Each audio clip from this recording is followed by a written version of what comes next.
Alrighty, welcome everybody to our virtual virtual retreat, our virtual cooking event. For those of you from our Mid-Atlantic region, also known as the best YJA region, Sohum Shah was the Mid-Atlantic retreat chef back in 2021. Virtual attendees got a chance to make his delicious mousse and raw brownie bites. And I remember that those are really good.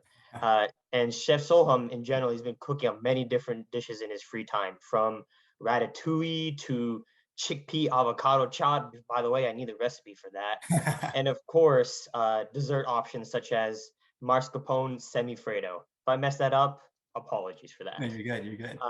So feel free to hit up Chef Sohum Shah on Instagram at Chef Sohum. I'll put his Instagram handle in the chat. And by the way, his Instagram features many of his creations. So if you're feeling hungry right now, go check it out because you'll get even more hungry. So with that, Chef Sohum, the kitchen is yours. Thank you so much. I think you gave too much praise for what I deserve, but I'll take it. So good, so glad to be with you guys again, and now the broader YJA. So that's fantastic, and thank you so much for having me here. So I know you guys might have seen the Instagram posts. Basically, what we're making is like this nice kind of healthy salad kind of lunch kind of option, and then also a really sweet and really simple dessert. I feel like a lot of you guys are probably like in college or maybe just graduated or maybe just going into college, and so getting into cooking, it can be a challenge. And I know it was a big challenge for me when I first started. And I know I couldn't compete against my mom's favorite Indian recipes, but for the things that weren't Indian, I decided that maybe I could give my best shot to recreate them. And so I started doing a little bit more, started off with like Mexican pizzas, like, RIP, hopefully they're coming back soon. And then I realized I really just enjoyed cooking. So I decided to like level up, and then try things that, maybe most people haven't heard of, or things that typically aren't Jain, but, give a little Jain twist on them. So yeah, super excited to dive into this. It's a grilled halloumi couscous salad with a green goddess dressing.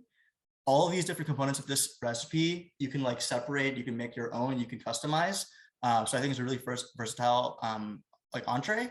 And then we have this, I wouldn't really call it a mochi now that I think about it. It's more like a truffle. It's like a fake mochi, but it's just like a simple, like sweet chocolatey dessert. So before we get started, I want to show you the ingredients that we have. So people that are cooking with me live, can follow along. I have some cilantro here, some kothmir for you gujus. I have some parsley here, underrated Italian herb, but I think that it's super easy to use, and you can put it in almost anything and it tastes great. I have some pearled couscous here. Pearled is kind of important because it holds its shape compared to regular couscous, which can get kind of mushy. It's more like a millet or like a quinoa. And then I have some of my toppings, which is my Kalamata olives, some grape tomatoes. I got a good variety. Lemon or lemon juice, Greek yogurt for the dressing, some halloumi, and then a ton of spices. So some black pepper, crushed red pepper, oregano, basil, and salt, of course. And then I took out some, this is avocado oil, but olive oil works great, whatever you guys prefer. And for those that are vegan, to make this entree vegan, it's really simple. You can get tofu, any kind of like vegan protein that you like to grill. And then there's, instead of Greek yogurt, you can get like vegan yogurt. Any kind of substitute really works. Something that's like kind of creamy and thick is ideal. And then also, while we're here and talking about ingredients, let's also talk about the dessert ingredients. So I have some cocoa powder. I think most people just get this one, which is totally fine. And some sweetened condensed milk. They also make a vegan version of this, which is like coconut based. So anyone's vegan, feel free to use that. Cool. All right. I'm going to try to make this as interactive as possible. And would love if you guys can turn on your screens, especially if you're cooking, then I can kind of follow along. And if you need any tips or tricks, like I'm there with you. So yeah, thanks, Rupal. Yeah, sweet. Okay, awesome. All right, so first step, what we're gonna do is we're making couscous. If anyone's ever made risotto using arborio rice before, the number one thing you wanna do is kind of toast that grain.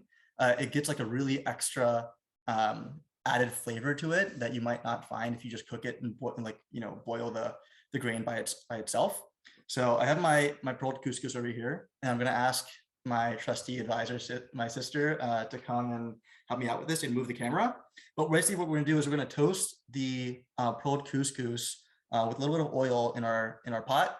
And then once it's nice and toasted, we'll add some water and then cook it for like 10 or so minutes. All right.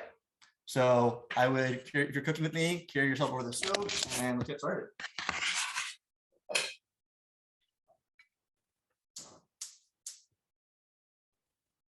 All right, so I put this over medium heat. You can basically take around like a tablespoon of oil. You don't need too much. Just enough that when you put your couscous in, it's going to be nice and toasted, and it won't take too long to do that. All right. And what you want to do, in order to not like burn your couscous or over toast it, you just want to agitate it a little bit. Make sure it's fully coated by the oil that you have in the pot, and make sure it's also not clumped into a certain direction. It'd be easier if I show you like this. So I'm going to make sure that it is fully coated. You'll see like the couscous is now starting to glisten a little bit. That's kind of the goal. Put it back on the stove. Let's just wait until this is nice and toasted. I'll show you what it looks like when it's toasted. So for those of you cooking with me live, I've got to add, this is around 2 cups of couscous. And so, or rather, this is 1 cup of couscous. And the portion that we want to do between couscous and water is 1 to 2. So we'll have 1 cup of this couscous, and we'll put around 2 cups of this water once it's nice and toasted. So that's kind of the ratio. I think it's almost the same ratio with rice, arborio rice, also making risotto, and even quinoa.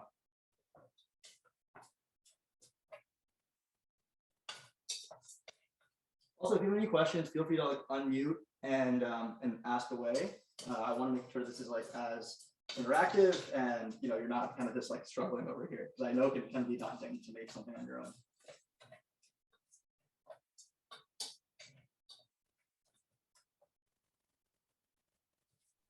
So Sohum, I don't know if you know, but Mexican pizza is actually coming back on May 19th. Oh, no way. Okay. Yeah, so something for you to be hype about, and if anyone else didn't know about that. Oh, sweet. Yeah, I heard that was coming back. I just had no idea when. And so I just basically go to Taco Bell every week to figure out back. And I just I just purchased like $25 worth of Taco Bell. And you can ask my sister. That's what we did last night. That's awesome. It's a vibe. Yeah, so put it on your calendar, May 19th. We're all rating Taco Bell. Let's go.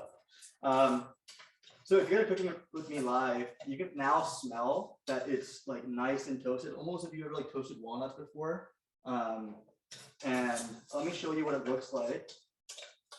All right. So let me know if you could see.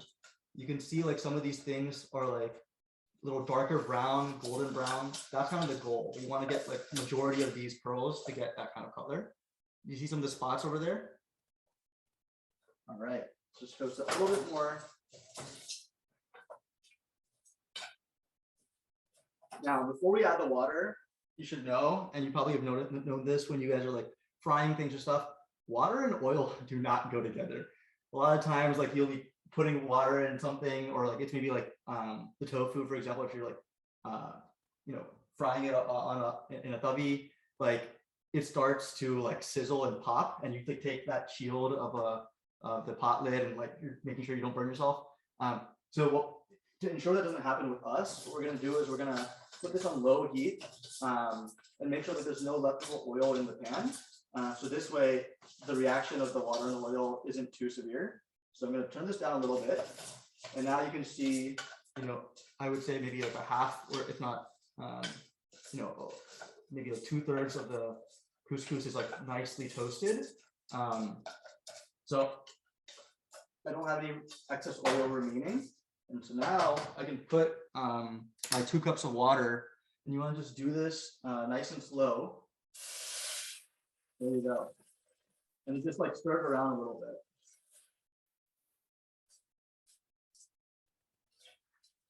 All right, so there you go. Nothing is like spattering or anything like that.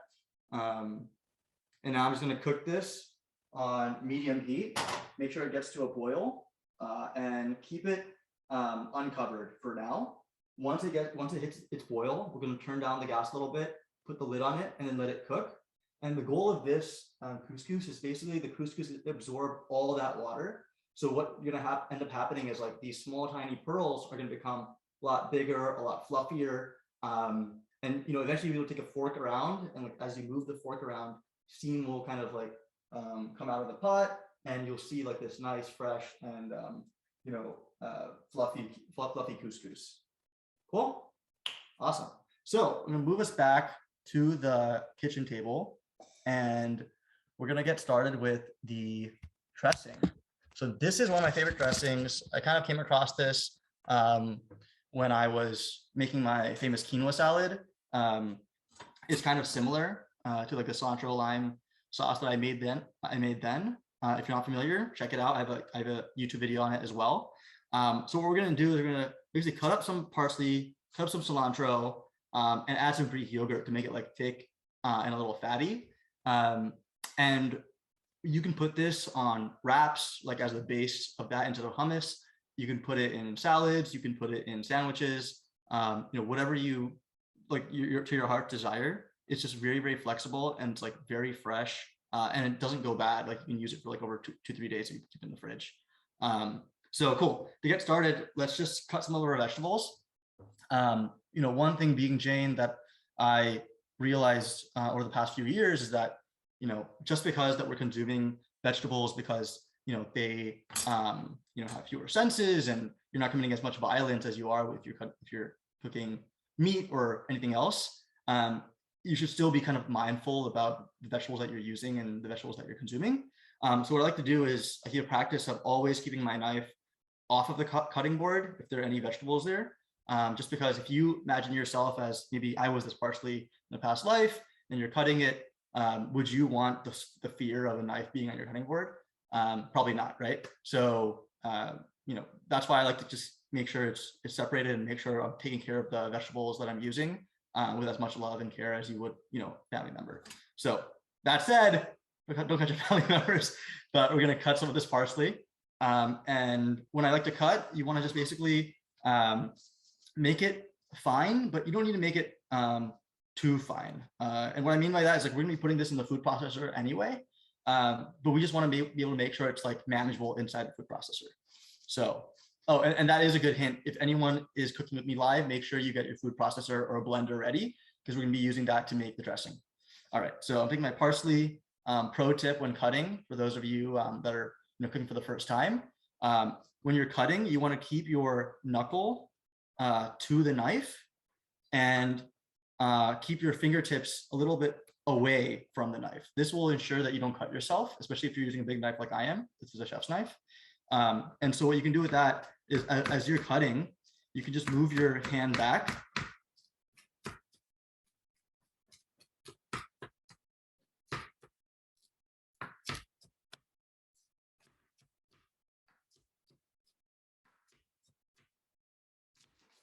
And you see, I'm getting some of the stems in, and honestly, the stems are one of the best parts of any kind of herb like this. You don't need to use them just raw. I am taking a little bit of, I'm being a little generous with my stems. The stems contain the most amount of flavor, especially in cilantro. And so I highly encourage that when you're making a sauce using cilantro or parsley, you include the stems. So now I'm just like rough cutting it. Don't have to be too precise. And the amount of cilantro parsley I'm using right here is like one bunch. So whatever you can use your handful. I apologize in advance because these measurements are not going to be like, measurements that you use for baking. It's going to be very, to your own taste. And honestly, like after you get a few reps in of cooking, that's how you're going to end up like getting that kind of sense of, what is the right type of flavor, the right taste that you're trying to get. And so you're going to be a little bit more, winging it as you go in terms of the measurements. Okay, once again, I'm going to check on this couscous. If your couscous is boiling, feel free to reduce the heat a little bit and cover it. Mine's still getting there. So I will keep on waiting. In the meantime, let's go back to the cilantro, and I'm going to keep on going ahead here.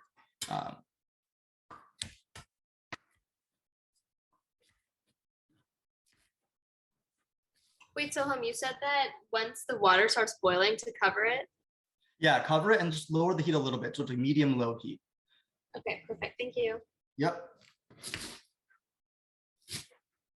Okay, so I got some of those stems in here.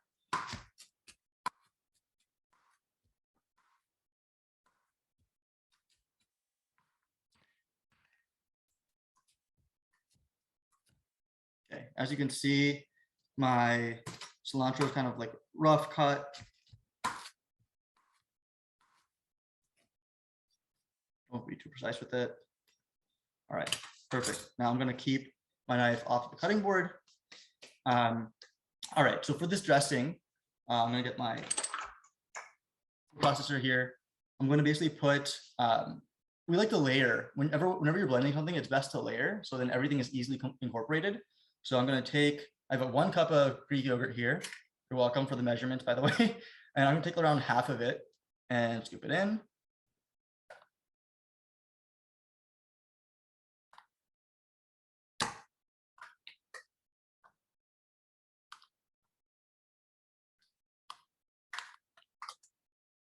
All right. Now I'm going to go ahead and take around half of my parsley and half of my cilantro. Just toss that in there. I hear my couscous boiling, so I'm just going to lower the heat a little bit and cover it.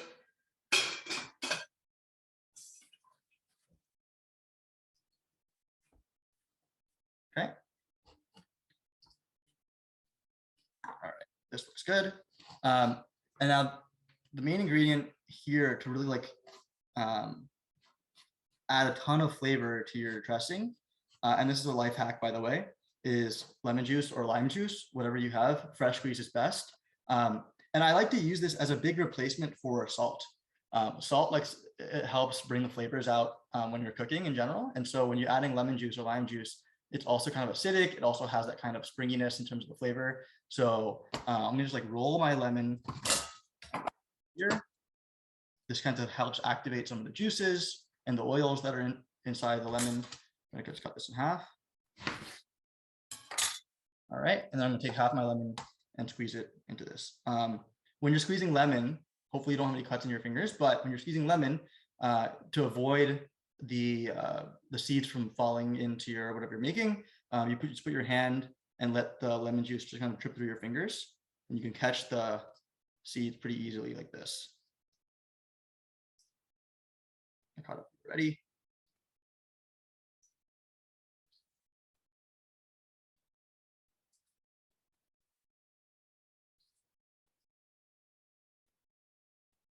And if you like one of those unripe lemons or limes, feel free to take a fork and use that to like really get the juices out. Luckily, this is good. Squeeze this meaning out. I caught a few of the seeds here. All right. Sweet. And now, before we add some spices to it, let's get like this blended a little bit. So I'm gonna go ahead and put on my cap. I'll mute myself because it can get pretty loud, and we can get blending. So I'll just turn the camera a little.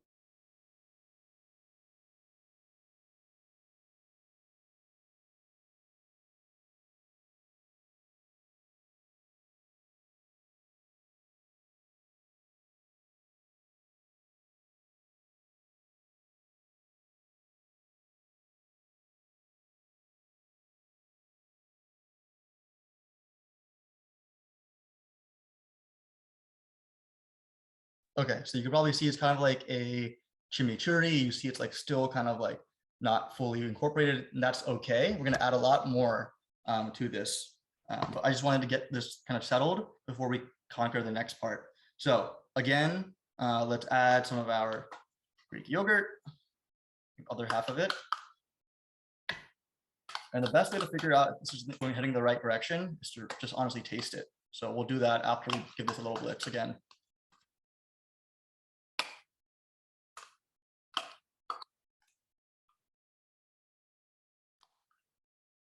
Sweet. All right, rest of the parsley. Rest of the cilantro.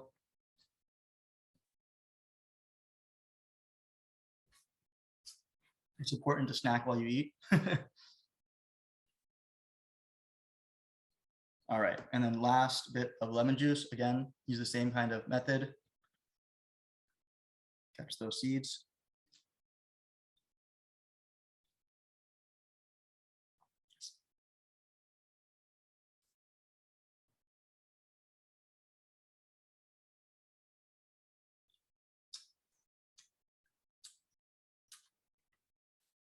All right, sweet.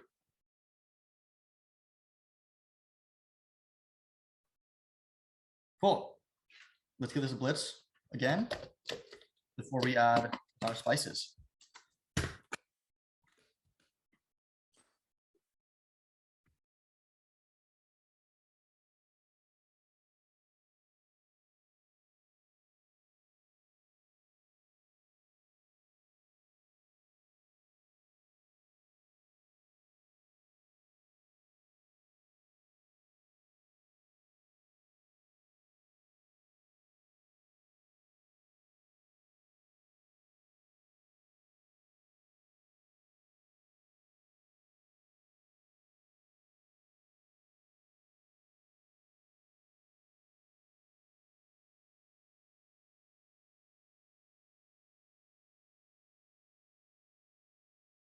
Okay, so hopefully yours is looking like this. There's still a few particles and stuff. That's totally okay. Let's add some more spices to this to really amp up the flavor. And then we can give it a taste and blend it one more time. Cool. So I have some salt. Now this is where I really apologize. When it comes to like adding these kind of spices, this is kind of like all freehand, do whatever you feel like. And maybe the best thing is like put a little bit at a time, taste it, see if you like it. For those that are like spice intolerant, I'm sorry, but you can, you can definitely put only a little bit of the crushed red peppers. You don't put too much of it, whatever you feel like. So I'm going to take around like 2.5 pinches of salt. Usually that's pretty good. Okay, maybe like 3 total small pinches of salt. I'm going to take a tiny pinch of black pepper. I'm going to put a decent amount of basil, dried basil. 1 other pinch of dried oregano. And I like my dressing to have a little bit of a kick, so I'm going to put a decent amount of chili flakes. And one thing you'll see a lot in my cooking, if you look at my recipes, maybe any of you have gotten this trend already, these spices are kind of like the only spices you really need to get started in cooking and really get that kind of strong flavor out. And so if you put this in your pasta, if you put this wherever you want to put this, like it's really going to amp up the flavor. One thing I like to do for those like make pasta, I like to put these spices in the pasta water itself, because pasta itself should have a good flavor. So another like life hack for the future. While we're here, I'm just going to quickly check on the couscous, make sure everything is good. It's been around 8 or so minutes, so I want to make sure that we're not overcooking it. And make sure you can give it like a little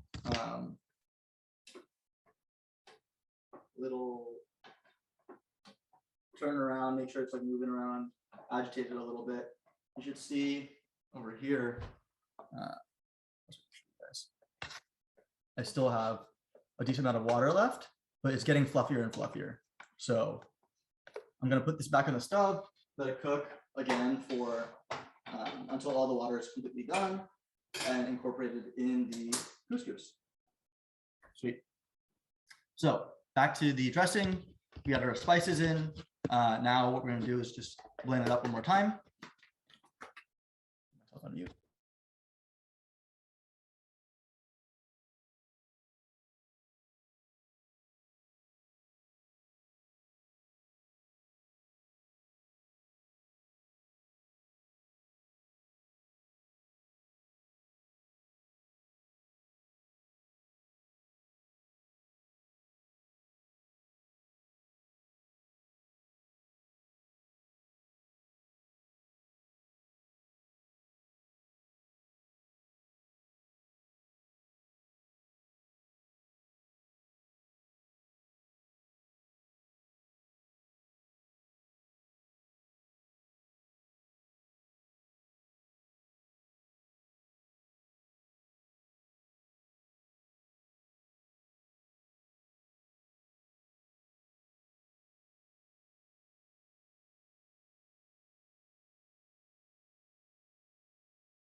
All right, so hopefully the color is looking like this for you guys.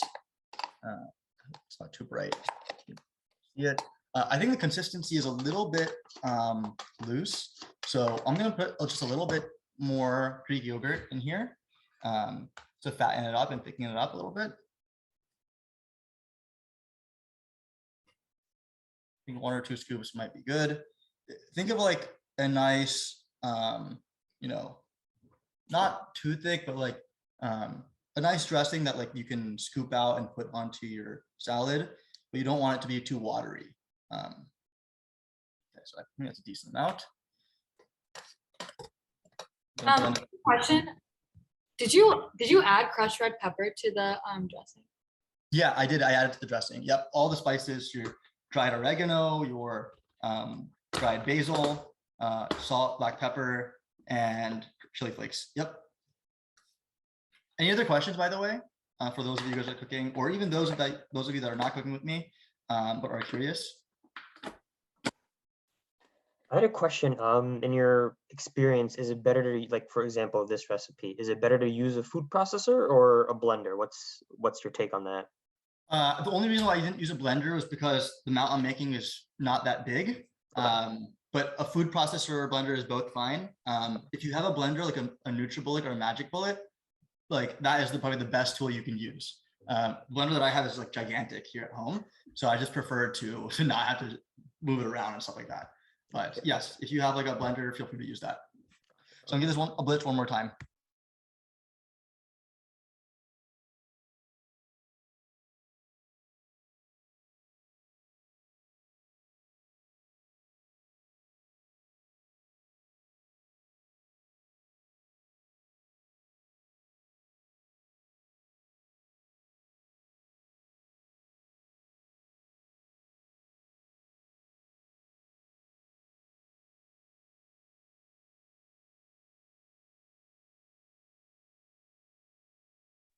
All right, sweet. This is what I'm talking about.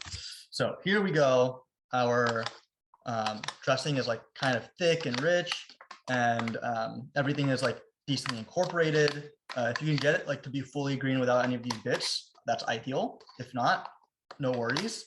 But you know, this is kind of the texture that we're looking for. Last thing I would do is just give it a taste. So I have like a tasting spoon here, and I'll tell you what kind of like the flavors that you want to get. Oh, this is bomb. Okay, so sweet. You're gonna get a lot of really herby flavors. The lemon in there is gonna coat your entire mouth. It's gonna be very full-bodied.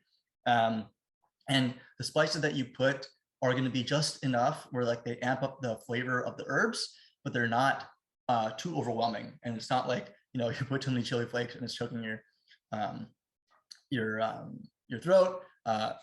This is kind of like the perfect kind of dressing that we want. And it's not going to like take over the recipe and not going to take over the halloumi. All right, so what I'm going to do is just leave this over here. Move some of these things, and we'll get to the next part of the recipe. How are you guys feeling? Everyone good so far? All right, I see some thumbs up. Nice. All right, so I'm gonna just check on the couscous one more time. Oh, sweet. It's making good progress over here. So as you can see, couscous. You see all these nice, and you see the toastedness, the toasty couscous grains are like really popping up. It's kind of colorful. It almost looks like, you know, that last bit of mac and cheese that you're making. There's like a little bit of like that soupy water left. Totally fine. Let's cook it off and make sure it's like only the pearl couscous that's left. And afterwards, we'll maybe add a little bit of olive oil to make sure they don't stick together. All right, so I'm gonna put this back on the stove and let's give it like, you know, 3 or 4 more minutes. At this point, I think it's still best to keep it covered so it accelerates the process. And we will get back to it. So what is next? I think this is my favorite part. This is the halloumi time. So what I'm gonna do is just gonna take a paper towel, clean off my station.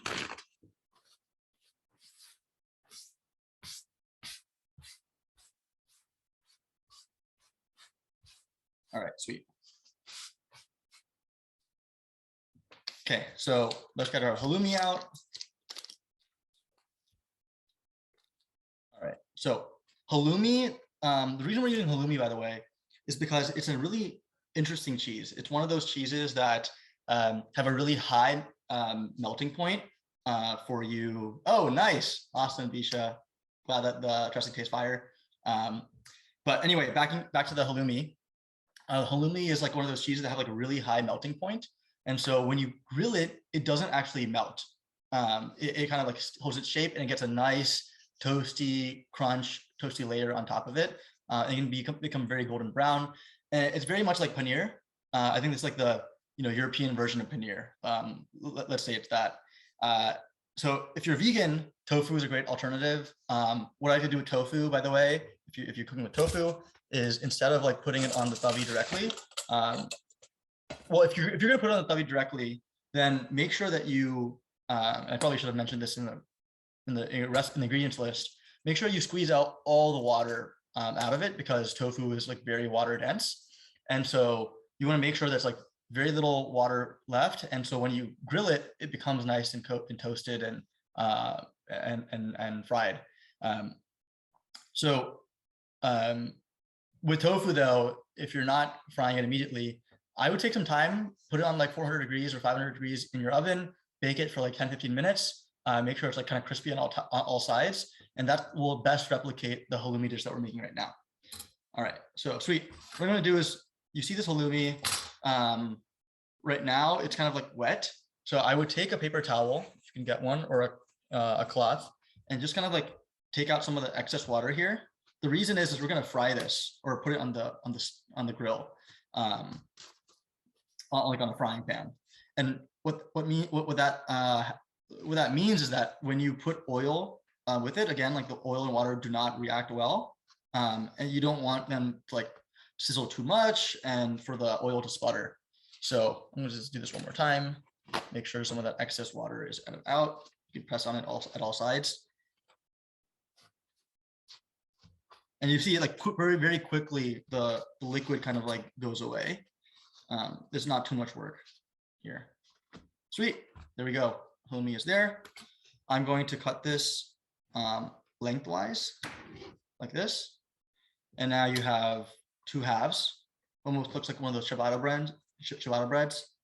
And then I'm gonna make slices. So you can kind of keep them like maybe 1 centimeter or 2 centimeters thick, or in the width, and just make these kind of long slices. So this is probably like a good example of how thick it should be.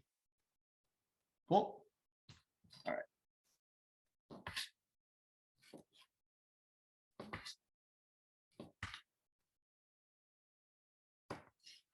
Sweet.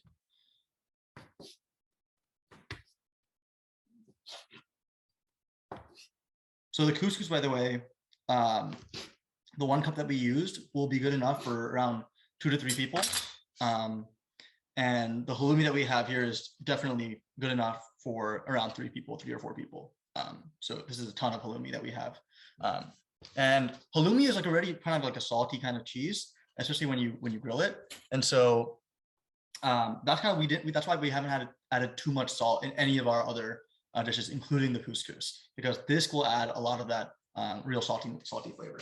So I'm gonna check on the couscous one more time. Oh, here we go. Lovely. So let me bring you guys over here real quick. All right, you can see that a lot of that steam is coming out. There's very little water left. It's light and fluffy. The best way to check, ensure that this is good, is like you can give it a little taste. And what I'm going to do before I put this away is add like a very tiny little bit of avocado oil or olive oil, whatever you have, and this will ensure that these the couscous pearls don't stick together, because then it'll become a pain when you're actually plating it. So I'm going to put a little bit of oil here. You can lower the gas all the way to low or just turn it off completely, depending on whether yours is fully cooked or not. And there's any liquid left, so I'm going to put like 2 teaspoons of oil, just enough that when you mix it all, it coats very well. So, and they'll give like a very shiny look to your couscous. Hopefully you can get some of that nice smell of the toasted couscous in here. Whoa. So I'm gonna put this aside, take out any of the couscous that's stuck in the bottom.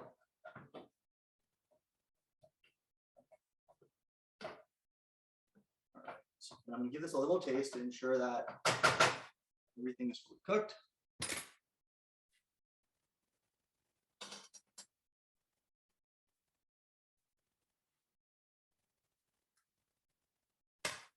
Oh, fantastic.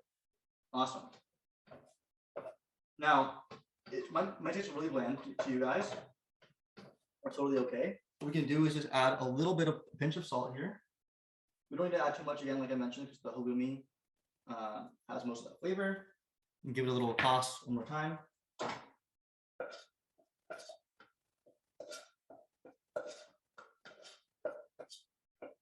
So now there's no water here, so I'm going to turn off my gas completely. Just let it sit. Let the hot pot already kind of like take its course and cook the rest of it. And the rest of the water will kind of evaporate as you go. Sweet.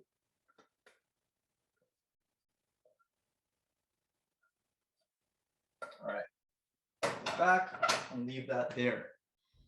All right. Next up, we have the halloumi. So this is kind of the last part of the dish before we get started with the actual plating. So too bright here. Okay. Is that better for you guys? All right. Everyone else ready to go to the halloumi part? Okay, I see some thumbs up. Sweet, awesome. So what we're gonna do with halloumi is we're gonna be basically taking a nice nonstick pan like this. Nonstick is kind of important. It will give you a real benefit, a real head start when you're in terms of making the halloumi, because halloumi can tend to like kind of stick to the pan because it's like one of those cheeses.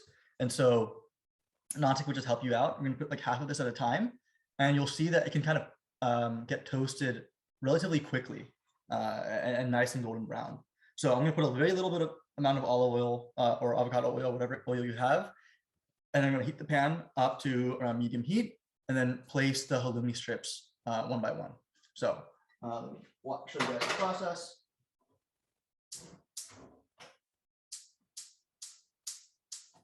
All right, I'm gonna put this in the back pan.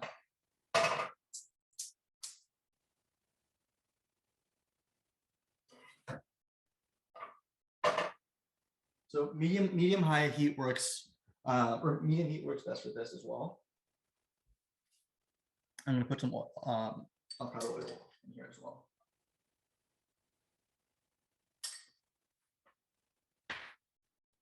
And you can kind of like swirl your pan around so all the oil gets coated. All right, great. So once that heats up, we can move on to placing these one by one. And I encourage you guys, if you have tongs, that works great. A fork is also pretty useful, and you can just make sure you kind of can flip over the halloumi and make sure it's like golden brown, maybe actually a little bit darker brown, and like kind of well done. Sound good? All right. So.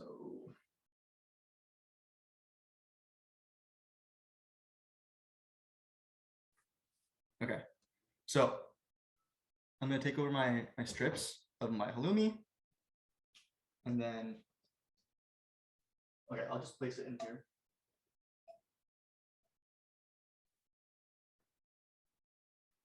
You might be able to do like around 6 at a time, and I'll show you what it looks like in just a second.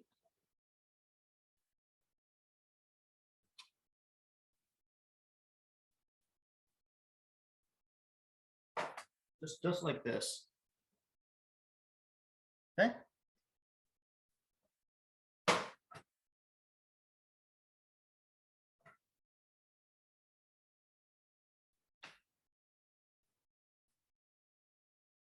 All right, we're gonna let that cook for a little bit, and I'll let you guys know when we're gonna flip it over.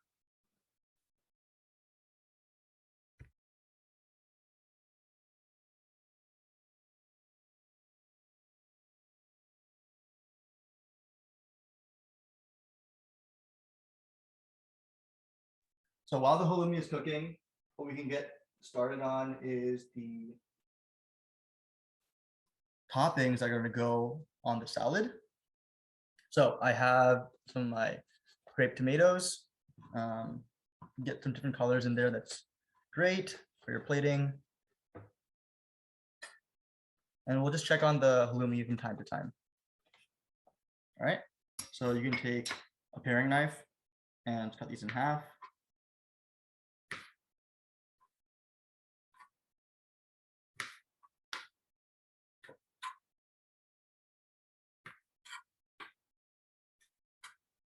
Okay.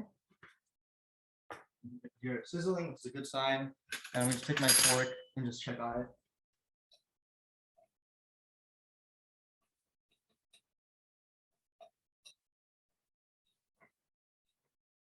And ideally, you kind of can move it around a bit to make sure it doesn't like taste too stuck to your pan. And that's kind of where like the non-stick pan really gives you that leg up.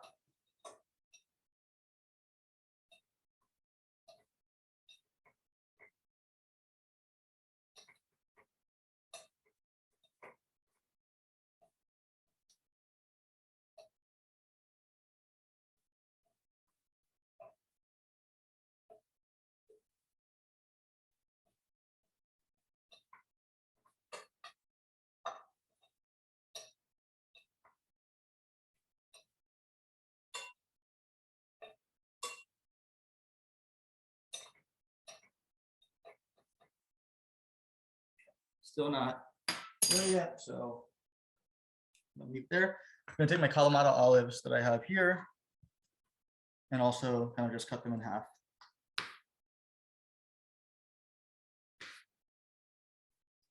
I love Kalamata olives. They're my favorite. They really add a ton of flavor to any kind of dish, especially Mediterranean ones. If you have hummus and some tzatziki. Okay.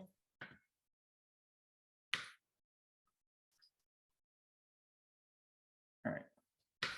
Now I'll check on the halloumi one more time, and I'll let you know what it should look like when we're getting close.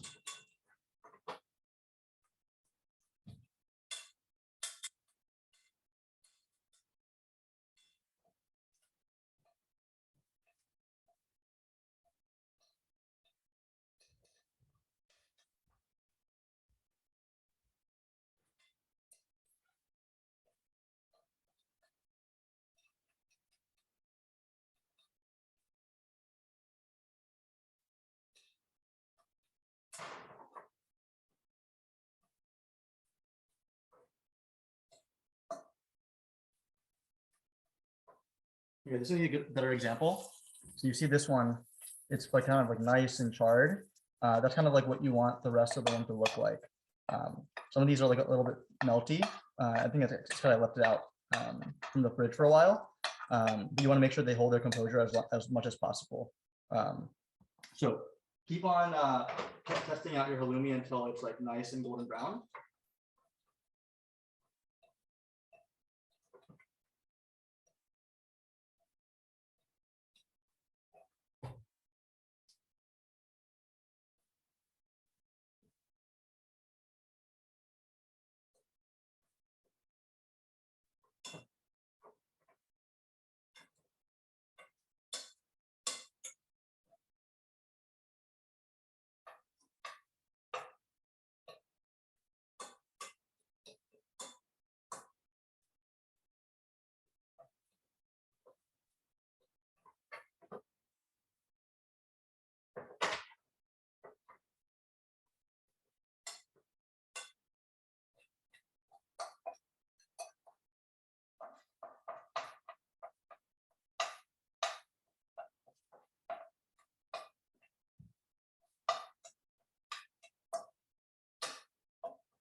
All right, and then maybe the last thing that you want to do is if you have any leftover cilantro or parsley, just like kind of take the full ones out. This can be used as garnish. So I have a few remaining stems here.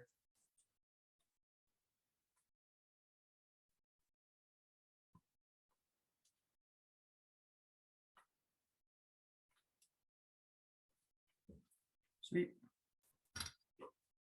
Check on this one more time.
All right, how's the halloumi looking for you guys? I'll show you an example.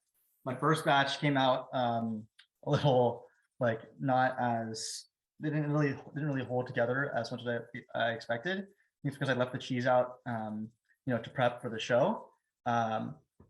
But Dishes looks really good as long as it holds its form and it gets like that nice golden brown kind of coating on top, where like you can take a knife and like kind of scrape it and you can hear that noise. Then that's kind of what you're looking for. So I did a few extra to see if it maybe it's a little better now.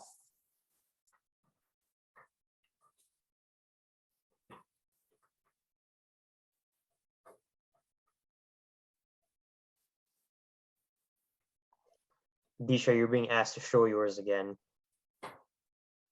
Your What was halloumi. that?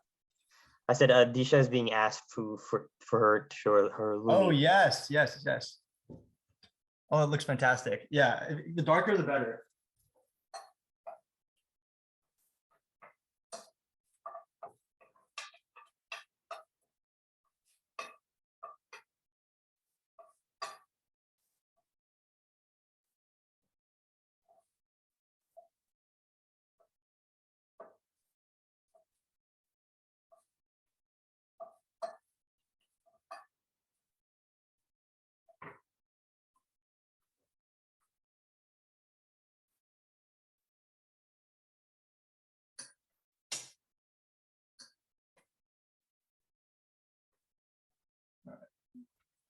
So as you can see, like this kind of the color that you want.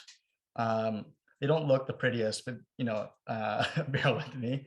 I think next time, make sure like when you grill yours or put in the stove, it comes straight from the fridge. So it will still kind of hold its composure. It'll hold its form. This is kind of the color that you want. And you want these nice and crispy bits. So I'm going to leave this aside and make sure this next batch is turning out okay.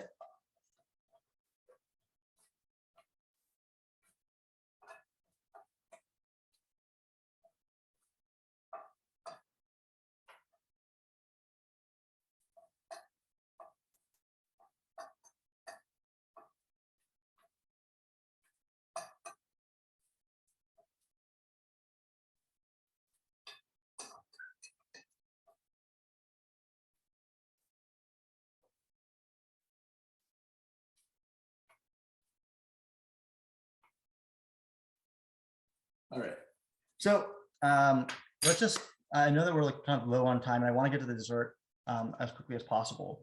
So let's just start with our plating. We have some of the halloumi ready and we can kind of like, you know, test out, see what the best way to plate this is, what you guys prefer and what makes it look nice and good. So I'm going to bring out some plates. All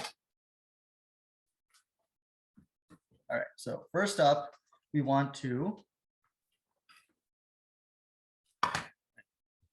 get our couscous out. So now your couscous should be nice and kind of shiny like mine. And nice and toasted. Okay. So I'm just going to take 1 spoon and put it to the center. And I'm going to just like flatten it out a bit. Maybe take 1 more spoon. Okay. Check on the couscous one. I mean the halloumi one more time. Turn this off.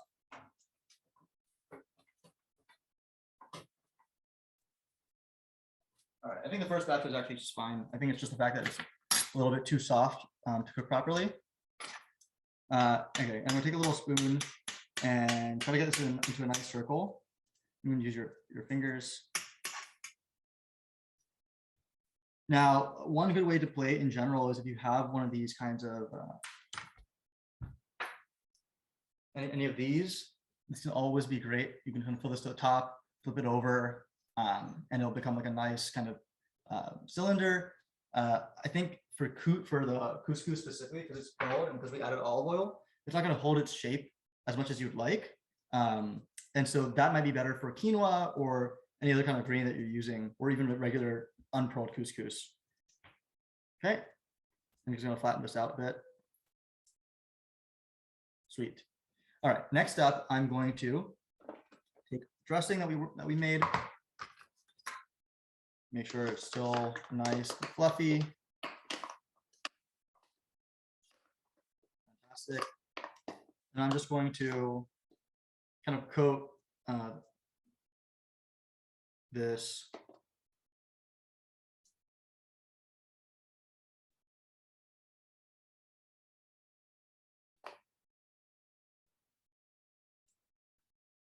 as much as you would like.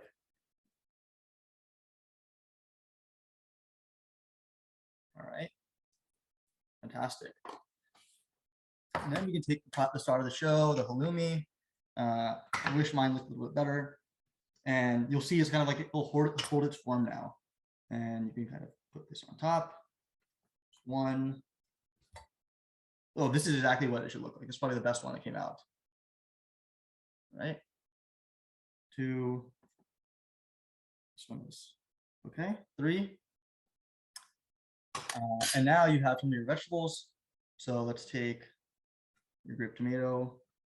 And you want to kind of put this as regularly as possible. You don't want to make it look too even.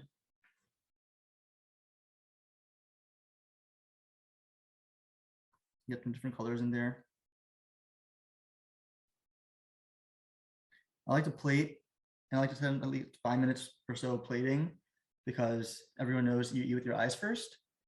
And let's take some of these Kalamata olives. Oh, thanks, Rhea, for joining. I'm glad you enjoyed. And the full recipe will be up shortly.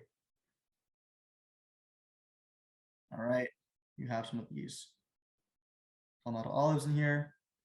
And then lastly, you take some of your parsley, your cilantro, and also place these leaves in different parts. And the hint here is odd numbers. If you do odd numbers for plating, odd numbers will always be better. It's just like kind of the way these Michelin star chefs like to do their plating. But you can see something like this. It's kind of simple, kind of neat. It's kind of extravagant. It's kind of all over the place. It's fun, and it's actually a decent amount of portion for the amount of food that you can serve for one person. So yeah, this is the halloumi, the grilled halloumi couscous salad with the green goddess dressing. So Raj, you got to make this now. Very soon, very soon. I'm curious, how other people are plating their dishes, but you can kind of play with this as you would like. And what I always like to do when I make my stuff, this is like the behind the scenes. I make like 3 or 4 different plates with different plating, and then I give them to my family, and see which one they enjoyed. Cool, thanks Madhvi.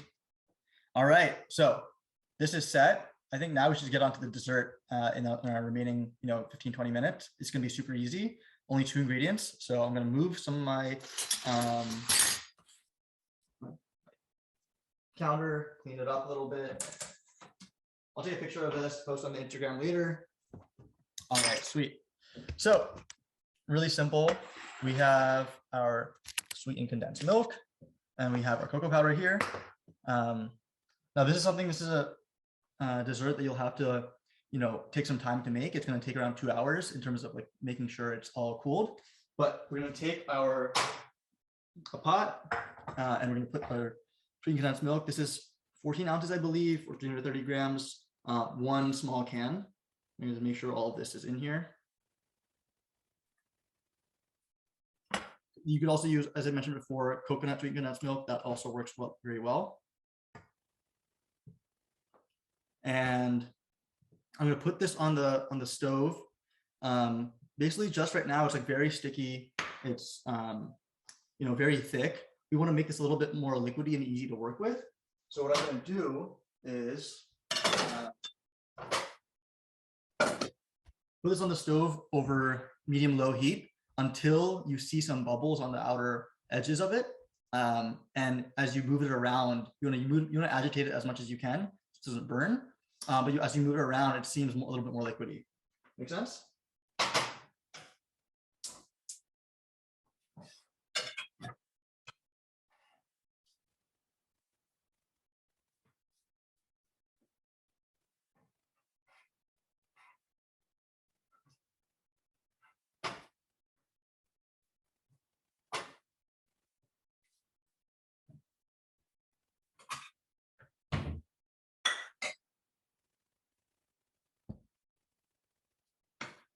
All right, cool.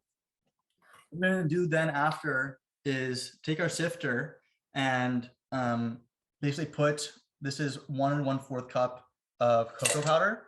So we're basically going to sift all of this in 3 different portions into the sweetened condensed milk once it's finally nice, a little bit more liquidy, a little bit less sticky. All right. Now this is going to take some time. I think maybe around like 5 minutes or so to make sure that the sweetened condensed milk is all ready. So in the meantime, we're just kind of just chilling. Are there any questions that you guys have about cooking in general? Are there any like recipes that you tried out and you like run into certain problems? Maybe you want me to help troubleshoot. This is kind of like time for you guys to ask any questions to me. So move the camera as well. Any thoughts here? Any questions at all? Yeah, any questions about plating and what you can do? I was gonna say, how did you learn cooking or like these recipes? That's a good question. So in the beginning of our show, I kind of mentioned when I was a junior in college, I had my first real kitchenette in my dorm room, and I went to school in New York, not too far from New Jersey, which is where my family is, and my mom would always send like vindaloo shak, paneer butter, all my favorites. And it's kind of hard for her to send like my favorite American food, like enchiladas and things like that. And so I decided that why not just take some time to make that item. So I was telling Surya and the rest of the team here, like I used to make Mexican pizza from scratch and all those kinds of things I used to crave the most. I would just like Google, find the recipe. If there are any like non-Jain things, make sure I just take them out or like replace them with something. And after I like started cooking a few of those, like, my favorite dishes, like a lot of like pasta, I realized I actually enjoyed cooking itself. And so my senior year, when I had like a little bit more free time and had a bigger kitchen, I went on to like try more extravagant things. And the reason I kind of did that was I kind of just looked in my fridge and I saw the ingredients that I had available. And I was like, what can I do with this? So I think I remember one time I literally had like some parsley, a few tomatillos. I don't know how I randomly got that in my fridge, a tortilla and like cauliflower. And I was like, let me whip up like a a taco. So I like bake some cauliflower. I blend the tomatillos with some spices and grill the tortillas. And after an hour, you have like a taco. And like I kind of experimenting like that, you end up realizing that like some of the things that you're making are like total duds, but some of them are actually really good. And then you get kind of like get a taste of what is good, what you like, what your friends enjoy, and yeah. So I kind of just starts off with cravings, funny enough, and then you make those, find those recipes on Google, find them on my website even, shameless plug, and eventually you'll get to a point where like you enjoy the cooking process itself so much so that you're down to experiment and try new things. So I highly encourage you guys to like get a chance to cook a little bit if you're in college or just recent grads, and find the type of foods that you really enjoy. Favorite ingredients. Okay, so I think one question before was, what's my go-to cooking tool? I wish I had it with me right now. It's my apartment in the city right now, but I have this zester, and oh my god, lemon zest, lime zest. It is like a huge punch. Like it is gonna change your game. If you do like a little bit of zest on anything, first of all, your friends are gonna be like, "Wow, you're a chef." and second, it's really gonna amp up that flavor. Like I said, lemon and lime, like they can really replace salt for any kind of recipe that you have. And the lemon zest itself is like kind of pure zesty goodness. So I love my zester. What is my favorite ingredient? So really good question, huh? I have to say San Marzano tomatoes. If any of you guys have like watched any kind of cooking show recently, you'll see that like, especially when they're making like Italian food, they have some kind of tomato sauce perhaps. And if you get San Marzano tomatoes, like they're usually peeled, they come in like cans at like ShopRite or wherever you like to wherever you like to shop for groceries. When you slow cook them over a course of like 1 or 2 hours, you didn't just like kind of leave it on in the pot at like 5 o'clock if you're making dinner at 7. Slow cook it for 2 hours. It becomes like a lot more reduced. And that kind of flavor for any kind of pasta dish is insane. It is going to be such a game changer compared to your normal, roused tomato sauce. If you find like the sensitive marinara version, if you're Jain, they have carrots, by the way. So I realized I couldn't use them anymore. But if you just take any kind of like whole pea tomatoes, slow cook it, add some spices, you'll realize that you don't need to buy like store-bought tomato sauce ever again. It is insane. So that, and I'm starting to get into like cooking fresh pasta. So if you use semolina flour, you don't need to use eggs or anything like that when making your pasta. You can just use semolina itself, whole semolina and some water and a little bit of olive oil can go a long way. So I just basically just gave you a recipe for fresh pasta with marinara. Okay, so here we are. My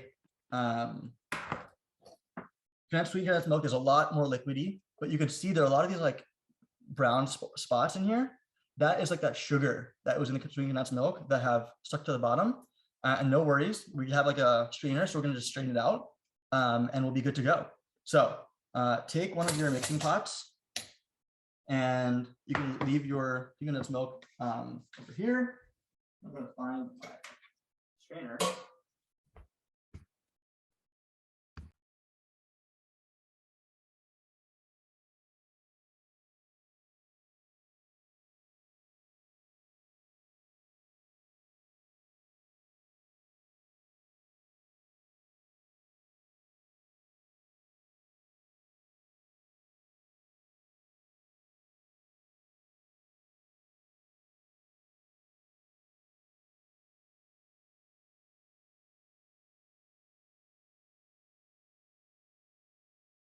All right, here we go. So I have my little cha strainer, and I'm going to just pour this through. This will help catch any of those bits.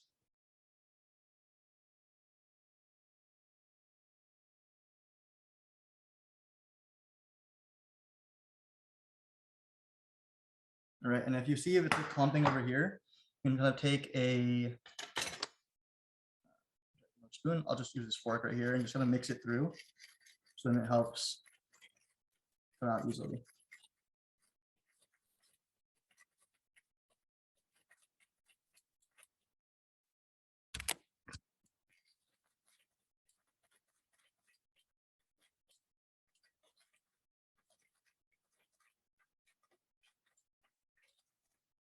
Okay, there you go.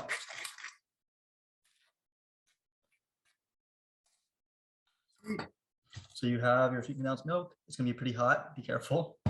And now you can take your strainer, get another spoon, and you can kind of take the cocoa powder. And what I would do is put like a third of this in the strainer. Okay, turn a third, and just kind of use your spoon to mix around the cocoa powder, and this will help everything kind of seep through. So everything is very well sifted. The particles of the cocoa powder are all even and there are no clumps.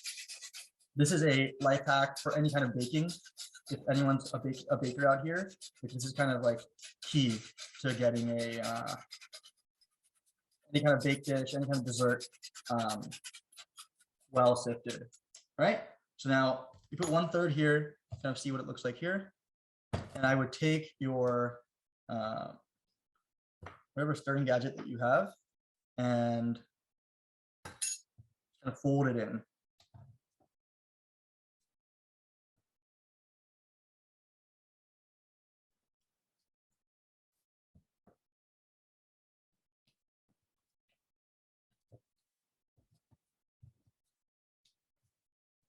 Okay. Also, I actually learned this recipe on TikTok. Funny enough, I am not a big TikTok user, but I was thinking about like you guys, and especially those of you guys in college, or you guys might not have time to like make a nice dessert, and it's like kind of time consuming to make your favorite brownies or things like that. So what can you do that's relatively like simple in terms of ingredients? Maybe not as quick, it's probably the same amount of time because it needs to cool a little bit. But what is like relatively simple in terms of ingredients? If you have $1 worth of condensed milk and then $1 worth of cocoa powder, you can make this as like a late night craving. I know those of you who have like finals and stuff, you're definitely going to want something like this. So I'm going to put the next batch of cocoa powder in here. So another third. And then another quick dessert that I'll mention that is a game changer if you have some sugar, a little lemon juice, and some coconut milk or any kind of frozen fruits. You just blend those things together. You can make a super easy sorbet. I might have a recipe on my website about that as well. Okay, so now I'm gonna mix this again pretty thoroughly. Should be a lot more dried up now, almost like Play-Doh. You can see what that looks like. And just keep on mixing until you get all of the chocolate kind of incorporated.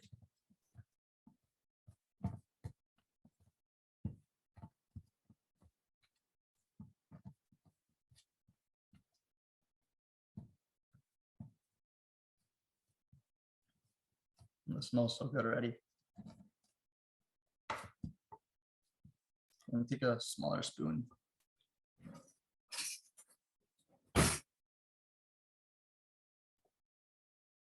If you have one of those hand mixers, they also will work really well here.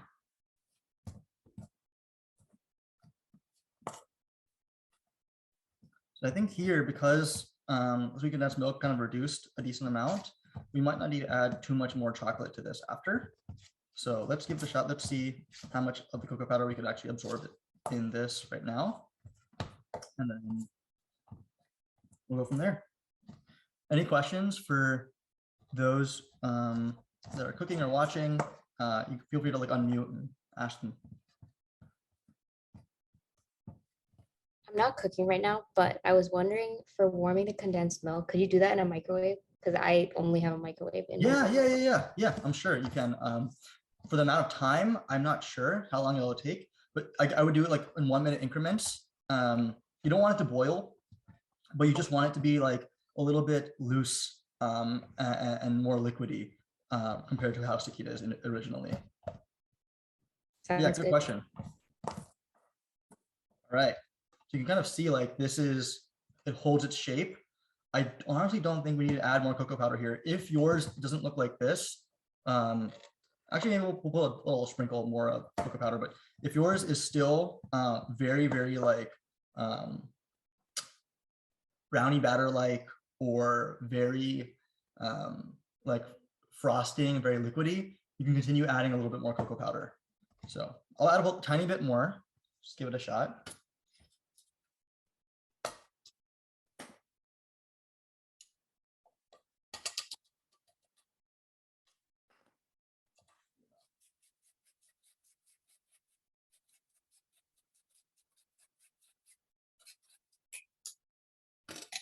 All right, let's mix that one more time.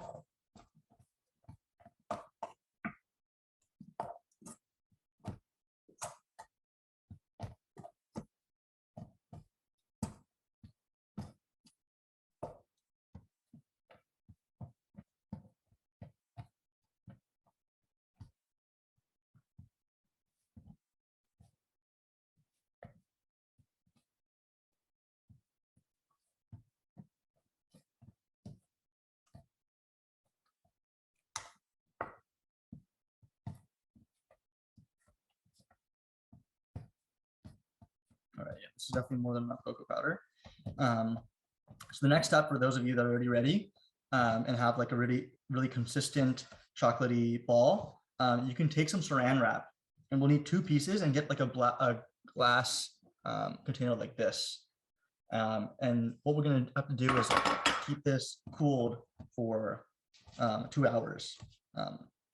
Obviously, this is a cooking show, so I did this beforehand, and I have a version that I can show you and what the next steps are. All right, so this is kind of pretty good. So I'm going to do this live with you guys. Let's move some of this equipment. All right, so I have some saran wrap here, some plastic wrap, and I'm going to coat the bottom of this. And then I'm going to take my little chocolatey thing here. Feel free to get a little messy. I think when you're ever using your chocolate, it never hurts to get messy.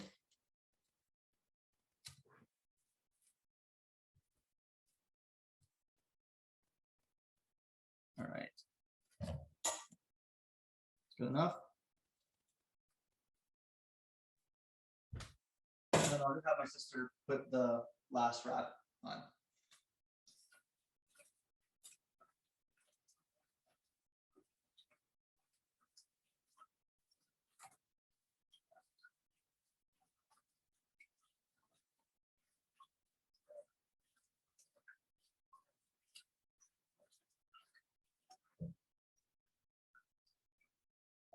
Okay, and then lastly, just take your hand and you can kind of form this into a little square rectangle.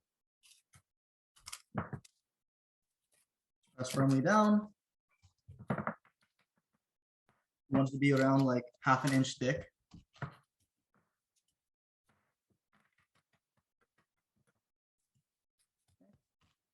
There you go. That's simple. Doesn't have to look the prettiest. This is only step 1 that we've done. And we're gonna put this in the fridge for 2 hours, let it chill. And like magic, you know, I'm prepared here, and I have another version that we kept in the fridge. And what I'm gonna do is I'm going to take my remaining cocoa powder, and this is kind of where you use your kitchen counter, and I'm just going to put it like almost like you do with flour. I'm going to just put a nice coating over here. And what we're going to do is be coating both sides of the truffle or the mochi, whatever you want to call it, with cocoa powder. So.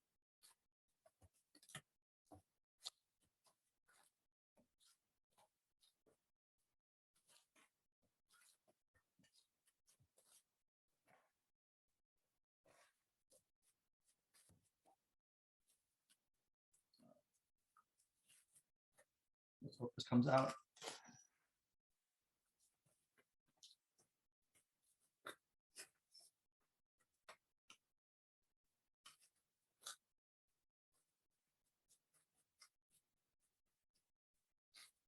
Now, if it's not coming out, which I'm seeing to have a little struggling. Oh, wait, maybe we got it.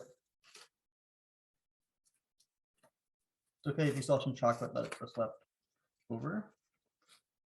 Make sure you do this above the. Now, if it's not coming out that well, luckily this is not too bad. What you can do is you can kind of like pre-cut them and put them one at a time into the cocoa powder. And you want to make sure you have a good coating here. And get a little messy, that's totally okay. And you want to just like make sure it's fully coated. Also clean your counter beforehand. Pro tip. And really like rub that cocoa powder in. This will help handle the dough, the mochi, the truffle, whatever you want to call it. And you won't face that stickiness anymore. Okay, you can see both this is pretty well coated.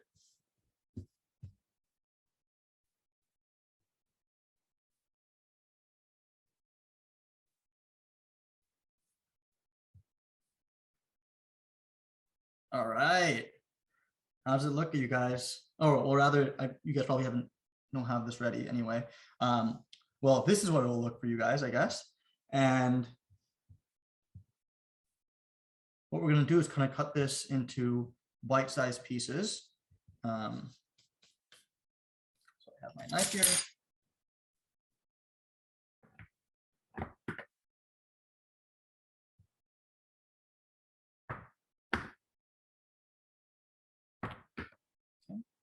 We get little cubes here. See, the goal is you only have to get one or two to actually show it and plate it. The rest don't need to be so perfect.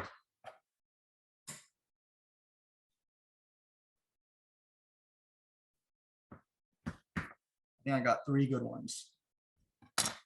And now see these edges are still uncovered. Kind of dip them into that cocoa powder. And look at this bite. This kind of looks perfect. Looks amazing. I have like these 2 good ones as well. Dip into whatever excess cocoa powder that you have. If you have a bowl full of cocoa powder, feel free to dip it in that. I think that's probably better, but I don't want to waste all this. There you go.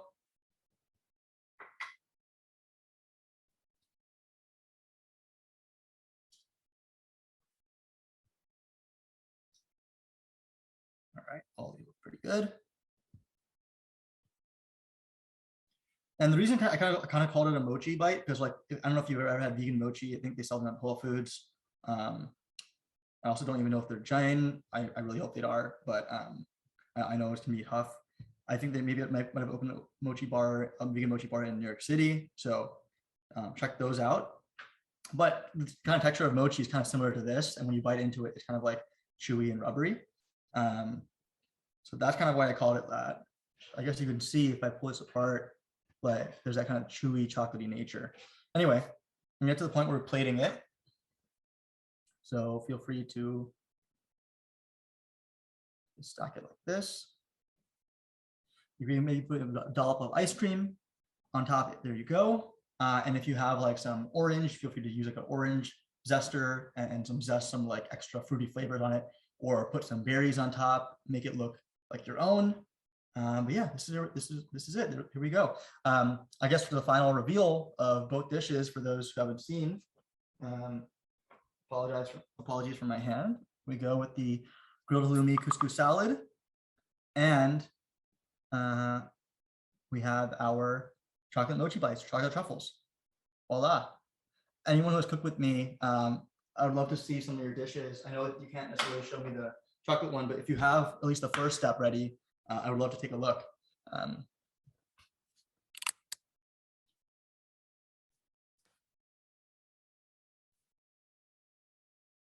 Oh, that looks fantastic. Amazing job, Disha.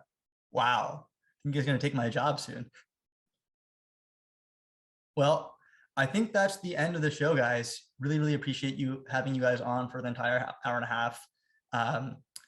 You know, I really enjoy cooking. It brings me a lot of joy, especially when times are difficult and when, you know, things are stressful. And so take your time when you're cooking. The next time, like, spend as much time as you want in the kitchen and just like, experiment, try new things. And yeah, let me know if you guys have any more dishes you guys would like me to try in the future. Feel free to ping me. I can do my best.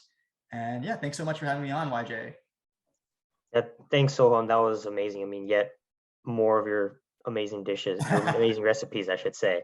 As you mentioned, those who did follow along, take a picture of it and then send it over to us at Instagram at Young Jains America. I'll put it in the chat there also, and we'll put your final put together plating on our story. Cool. Sweet, guys. Thanks so Right. much.